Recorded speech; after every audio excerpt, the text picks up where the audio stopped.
gotta do something. Hey everyone, welcome back to my channel. Long time no see. I've been very busy once again. So the last video I made, I talked about Medsurg II. Well guys, the verdict is in. I did pass Medsurg II. I am now in my final semester of the LPN program, so I am very excited.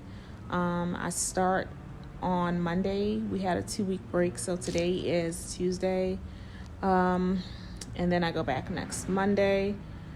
I'm very excited but nervous because I would hate to get to my final semester and just for whatever reason not be successful, but that is not my plan. I'm trying to remain positive, think positive, stay focused. I was working as a clinical technician, weekend nights, 2 nights a week. And for those of you that watched my previous videos, you know that I said my program is Monday through Thursday. So I was working Fridays and Saturdays, 12 hours overnight. That was a lot. I did actually resign. I just couldn't handle it. It wasn't very flexible. And it was every weekend. So that was just a lot because sometimes I do need a break. So in other news, good news, I did start another job as a student nurse. And typically those jobs are reserved for RN students that are in an ADN or BSN program. I had my resume on Indeed and I had student nurse on my resume. They reached out to me. I just put my clinical rotation experience. They reached out to me. I let them know that I was in an LPN program, but they still wanted to proceed with the interview process, and they actually offered me the job. So I will be a student nurse. I just started last week. Just finishing up my orientation this week. And I'm excited because now that LPNs are being reintroduced into the acute care settings back in the hospitals, they are currently revising the role, the scope of the LPN. They're integrating them into Med-Surg units, the ED, all over the hospital, mainly areas that are more acute, not ICU or critical care, but it's opening up. The door is opening up for LPNs. They're no longer just LTC nurses or home care, so I'm excited. Yeah, so someone asked me a good question about working while in school, because the fact is many of us can't afford to not work while you're in school. Some of us have to do both. And I totally get it because I'm a single mom. It has been hard. I've made a lot of sacrifice. I've gone without.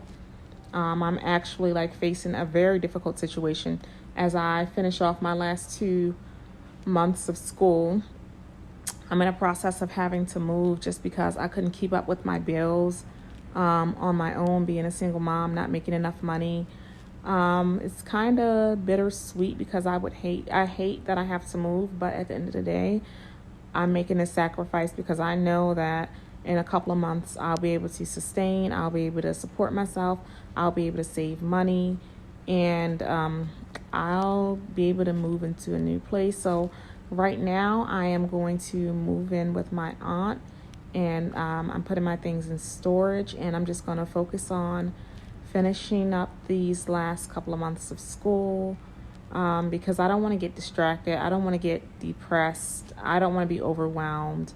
Right now, the job that I'm working, it's good for experience, but it's not enough to sustain the amount of bills that I have. So I'm just going to have to do what I got to do and suck it up.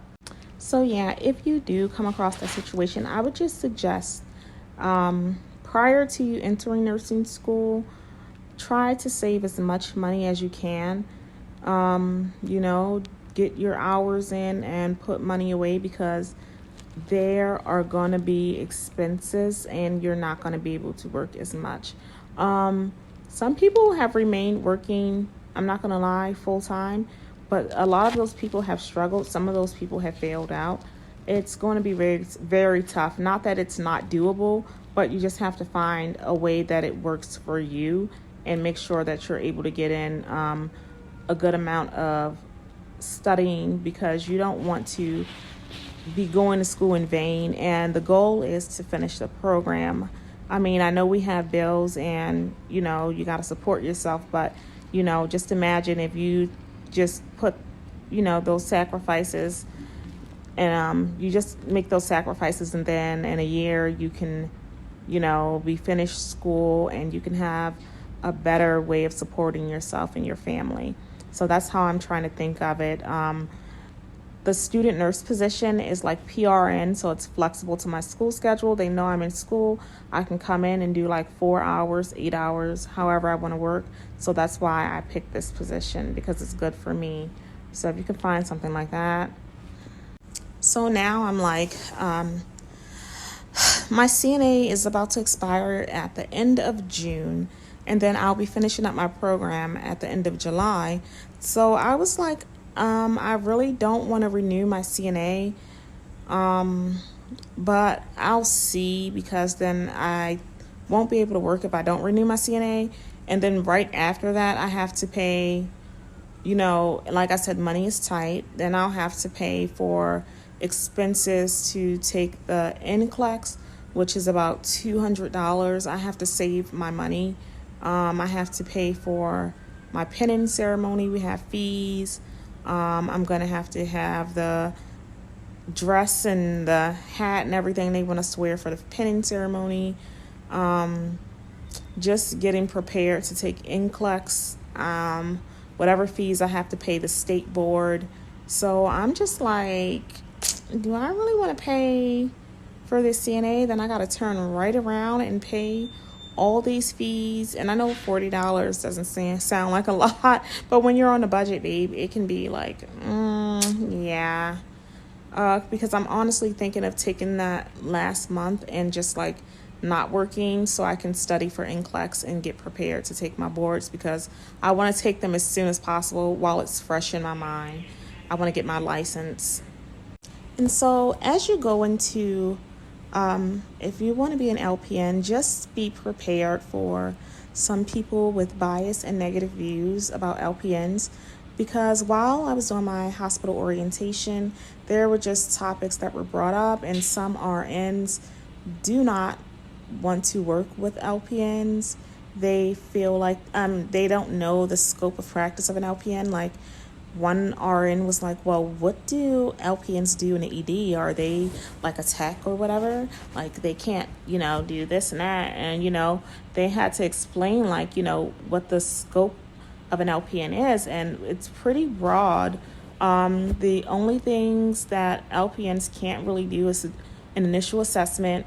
They cannot hang blood. Like, they can't initiate the blood hanging process. They can monitor after 15 minutes. And then they cannot do IV push medications. So the RNs are responsible for like the critical, medications. But other than that, well, at least in Maryland, LPNs can pretty much do everything else that an RN can do. Yeah, so just be mindful of that and try not to be offended, because it will come up if you are an LPN in a hospital or a student. Sorry guys, the lighting sucks in here, but I had to change positions. My stomach is killing me. But anyway, something that I hear a lot about LPNs, which I think there's a big misconception. Some nurse RNs may feel as if we're not as educated, or we're not educated enough. Because the program is 1 year. Many of them don't realize that I know at least in my state and in my college, I took the exact same prerequisites for the LPN program that I had to take for the RN program. So I took anatomy and physiology 1 and 2, microbiology, statistics, history, psychology, sociology. I've had all of those classes, which are college credit courses. So yes, we are in a certificate program, but we do have degree credits. The first semester of the LPN program is exactly the same classes that you get in the RN program. When we go into our second semester, we are doing our MedSurg 1, which is adult health nursing. We get the exact same topics. We just don't go as into detail about everything, every minute thing. We are learning within our scope, but we are knowledgeable on all of these topics that you learn in nursing school. And so, yeah, I had to take an entrance exam. I had to take the TEAS test. I know some people take a HESE exam. The criteria for nursing programs are pretty standard. I know in some states they do have vocational colleges that offer an LPN license. In my state, we don't have vocational colleges, so we do have to attend a community college, which means you're going to have to take some college credit courses. So it's not like it's just a crash course for dummies and you're going to be an incompetent nurse. You're still going to be a nurse. You just have a certain scope of practice. And then when I decide that I want to bridge over, I will go back and I will do a transition class. And then I will complete 2 more semesters, which is the final year, the second year of the RN program. We would come in the second year of the RN program, and we would be able to take our NCLEX RN upon completion. So let's not pretend that LPNs aren't competent or capable or don't know anything about the nursing process, and we don't know anything about pathophysiology, and we are just incompetent vocational school nurses that went to ICDC college. No, we did not. And not to diminish any LPNs that attend or LVNs that attend vocational colleges, because yeah, they still work their asses off to get through those programs. And we all sit for the NCLEX, which is national, it's standardized, it's across the board. So we all have to be competent in our nursing skills and our nursing knowledge. It's not like, you're going to just take NCLEX and they're just handing out LPN licenses. No, we have to work damn hard to get through the program, and we have to study for the NCLEX, and it can be very, very stressful. I just hate that I see so much hate and backlash, and I see people asking like, well, why not just go for your RN? Everyone's under the RN program. It's a great option, but it's not feasible for everyone. If I'm a CNA and I want to upgrade my profession within the next year, I think the LPN is a great option. Not everyone wants to work 2 years as a CNA. I've been a CNA for over 10 years, and let me tell you, it's damn hard, and it's not a great job, and you get treated like crap. If you don't want to suffer through 2 years of being a CNA while in nursing school, then you can get your LVN and you can bridge over. What's the issue? I don't get it. Nursing is ever evolving. Yeah, and it's so sad that I see so many LPNs like actually ashamed to be LPNs. Like, you will never see them wearing their LPN badge. They'll just wear a badge that says nurse, or they'll cover it up, or they don't want people to know that, because people diminish LPNs so much. It's so sad. And we're all here to care for clients. We're all here to take care of people. We all have the same goals. Whether you're a CNA, whether you're an LPN, whether you're an RN, MP, there's always going to be a hierarchy of nursing. So just because you're an RN or BSN, there's always someone over top of you, sweetie. You're not better than anyone. You can't judge people. An LPN can always go back and upgrade their license. They can always go back to school. They can always grow. They can always learn. So it's not like, oh, you're an LPN, that's it. That's all you're good for. No. And some people may not want to go back and get their RN, and it's absolutely fine. It's whatever works for you, whatever's best for you. I just don't like people being so judgmental of others when, everyone is different. Like I said, everyone doesn't have mommy and daddy to support them. Like, we're real life single moms out here struggling. Baby, give me my LPN. I'm happy. And so then, like, some people may think, like, okay, so you've been a CNA for how long and you don't got your RN? Yes, sweetie, I don't have it because I applied to several programs, got waitlisted, no seats available. Secondly, I've had a lot of circumstances surrounding my my schooling. Like, my son was born with a congenital heart defect called hypoplastic left heart syndrome. He was a single ventricle patient. That means he only had half of a heart, essentially. He had 3 open heart surgeries prior to having a heart transplant. So my journey has been a little bit all over the place. So I am very proud of myself for getting to this point that I am in my final semester of an LPN program. You know, like, it was hard. Like, I had to pick myself up by the bootstraps so many times, and I've learned a lot along the way. And it made me that much more passionate about becoming a nurse.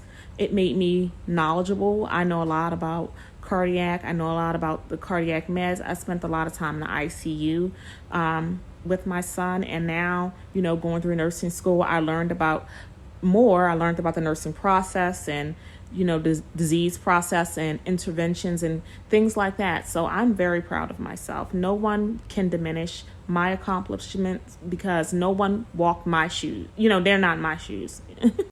So in the end, the message is, do what is best for you. Your journey is your journey and yours alone. No one can tell you what is best for your life. No one can tell you what you should and shouldn't be doing, because first off, it takes gumption.